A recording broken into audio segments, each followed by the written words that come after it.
Este vídeo é patrocinado por Brilhante. Vamos dizer que temos 1000 bebidas que parecem idênticas, mas algumas delas foram envenenadas. Por enquanto, vamos dizer que qualquer bebida tem 10% de chance de estar envenenada, e depois resolveremos um caso mais genérico. Agora, a questão é, da maneira mais eficiente, como você pode determinar exatamente quais bebidas são as envenenadas? O que você tem disponível é uma máquina onde você pode inserir tanto ou tão pouco líquido quanto quiser.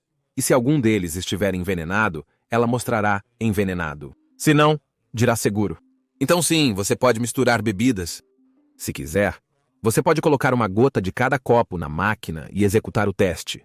No entanto, se ou quando mostrar envenenado, isso só indica que ao menos uma bebida está envenenada. Ele não te diz qual ou quantas. Então, o objetivo é encontrar o método que usa o menor número de testes em média. Agora, o método mais simples, e claramente não é o que estamos procurando, é que testamos cada bebida individualmente. Assim, levará 1000 testes antes de sabermos exatamente quais bebidas estão envenenadas. Então agora a questão é, como podemos melhorar? Bem, vamos simplificar rapidamente. Se, digamos, soubéssemos que há apenas uma bebida envenenada, o que poderíamos fazer é então fazer 2 grupos de 500 bebidas e adicionar um pouco de cada bebida em um grupo à máquina, depois realizar o teste. Isso é um teste no total até agora. Se o teste der positivo para o veneno, significa que ele está nos 500 primeiros. Você pode dividir esse grupo em 2 de 250 e testar uma gota de cada grupo na máquina novamente. Se for negativo, a bebida envenenada está nos outros 250 que podem ser novamente divididos e os passos repetidos. Com este método, você terá sua resposta em 10 testes, o que é uma grande melhoria em relação a 1000. O problema é que não podemos realmente fazer isso de maneira eficiente quando não sabemos o número exato de bebidas envenenadas, mas a solução é semelhante. Decidi que vou apenas contar o método exato com números agora, e depois vou explicar como esses números são encontrados. Primeiro, vamos dividir as 1000 bebidas em grupos de 4, resultando em 250 grupos. Depois, pegaremos uma amostra de cada bebida no primeiro grupo e faremos um teste. E então repetiremos isso para cada grupo. Então isso resultará em 250 testes até agora, que eu manterei na tela.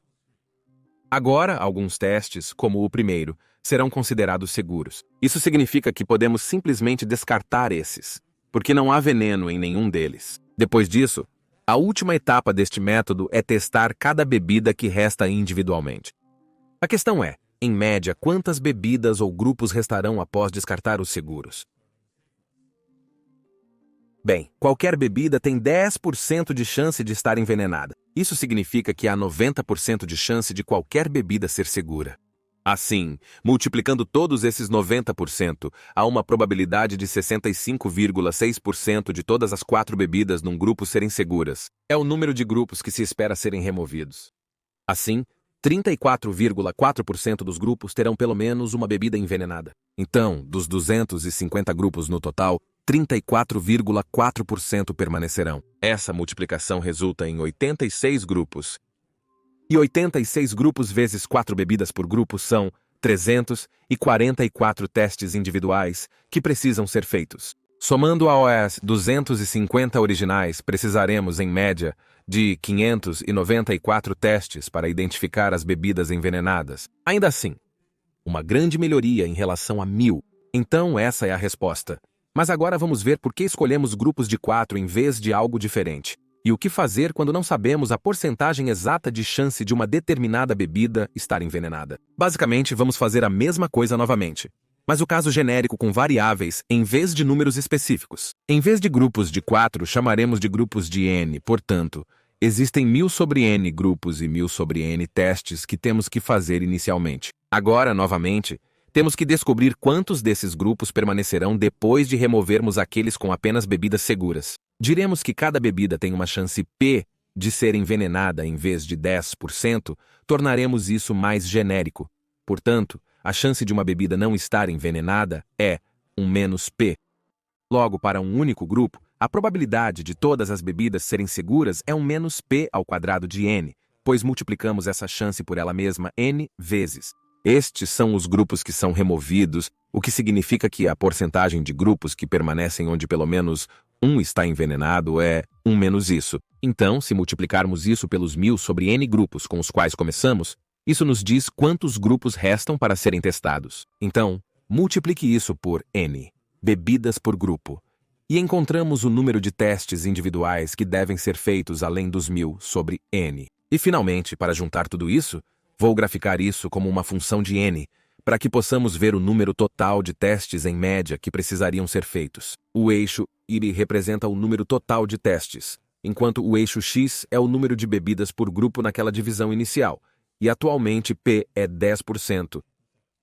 Lembre-se, 1000 testes foi aquele pior cenário de testar cada bebida individualmente. Mas, como se vê, fazemos muito melhor agrupados. Neste caso, o valor mínimo inteiro de N é 4.594. Isso reflete o que observamos antes, com as 4 bebidas por grupo e os 594 testes. Se eu mudar a chance percentual de qualquer bebida estar envenenada para 5%, então, o novo mínimo está aqui, o que significa que devemos dividir as 1000 bebidas em grupos de 5 inicialmente, e faremos, em média, 426 testes. Aos 20% este aqui é o mínimo. Porém, se mais de 30% das bebidas estiverem envenenadas, nossa técnica é pior do que verificar cada uma individualmente. Então, nem sempre é o melhor método.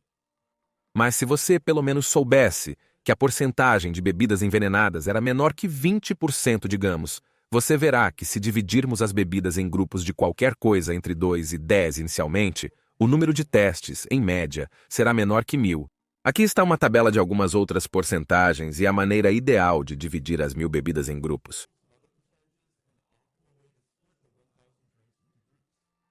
Agora, algumas pessoas podem pensar que isso não tem aplicações, mas não é o caso. Porque imagine que você tem 1000 amostras de sangue e precisa testá-las para alguma doença como o HIV. Dado que menos de 20% das pessoas possuem HIV, podemos usar técnicas de teste em grupo para reduzir o número de testes necessários por máquina. E sim, isso tem sido aplicado à saúde, bem como à indústria farmacêutica, por exemplo. O que vimos aqui não é o único método, mas foi um que eu realmente gostei. Agora, existem várias outras aplicações práticas da probabilidade. Fiz alguns vídeos, mas você pode aprender mais em Brilhante.org, patrocinador deste vídeo. Eu definitivamente recomendaria o curso de probabilidade aplicada deles, que mostra como usar probabilidade e teoremas famosos para resolver problemas reais. Os exemplos incluiriam ciência, semelhante ao que vimos aqui, controles de qualidade, esportes e mais. Além disso, eles discutem equívocos em relação à probabilidade, o que me interessa muito, porque o uso indevido de probabilidade e estatísticas aparece no mundo real e na mídia o tempo todo. Brilhante é um favorito aqui, pois foca em mostrar o porquê do seu aprendizado e como aplicá-lo. Ademais, gosto das visualizações e animações intuitivas deles, pois é uma das melhores formas de aprender tópicos técnicos. Não importa o que estuda, há dezenas de cursos em matemática, ciência e engenharia disponíveis. Se deseja iniciar agora e apoiar este canal, clique no link abaixo ou acesse brilliant.org. As 200 primeiras inscrições terão 20% de desconto na assinatura Premium anual. E com isso vou encerrar esse vídeo aqui. Grato aos meus apoiadores no Patreon. Os links das redes sociais estão abaixo. Até o próximo vídeo.